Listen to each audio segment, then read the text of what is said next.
Jésus, ce qui m'échappe chez vous, c'est votre tolérance envers l'oppression.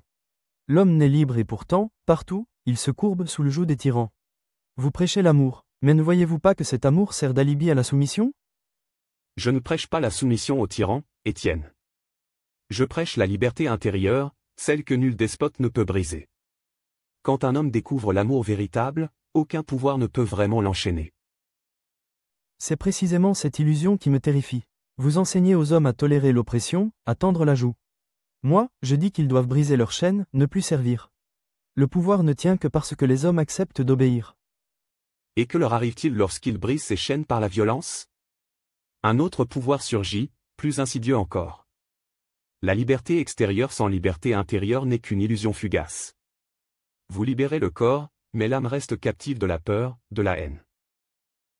Mais enfin, ne comprenez-vous pas que la soumission de l'âme naît d'abord de la soumission du corps? Si les hommes refusaient de servir, le pouvoir s'effondrerait. Ils ne sont enchaînés que parce qu'ils consentent à l'être. Vous confondez la cause et la conséquence.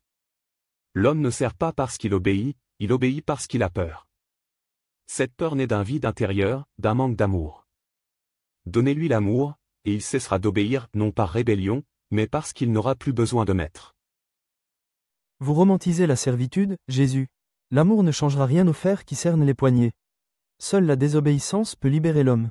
J'en ai horreur, mais la révolte est parfois nécessaire. Et après la révolte, que reste-t-il? Une nouvelle forme de pouvoir, un nouveau joug. La liberté que vous cherchez par la force est éphémère. La seule liberté éternelle, c'est celle qui naît du cœur pacifié. Si un homme aime pleinement, il ne peut plus être esclave ni du pouvoir, ni de la révolte. Vous exigez un héroïsme spirituel, mais que faites-vous des chaînes réelles? Si César ordonne, si le fer oppresse, si la famine terrasse, l'amour ne remplit pas l'estomac ni ne défait l'épée. C'est une liberté illusoire. C'est une liberté indestructible. Si l'homme refuse de haïr son oppresseur, s'il pardonne, s'il aime malgré tout, alors il est plus libre que son tyran. Car le tyran, lui, est prisonnier de sa propre peur. Vous m'obligez à regarder plus loin que je ne l'ai jamais fait. Mais je ne peux m'empêcher de penser que, pendant que vous prêchez cette paix intérieure, le monde continue de souffrir sous des maîtres impitoyables. Et moi je vous dis que si chaque homme découvrait cette paix intérieure, les tyrans s'effondreraient d'eux-mêmes. Le vrai pouvoir des despotes ne repose pas sur l'épée, mais sur la peur des cœurs.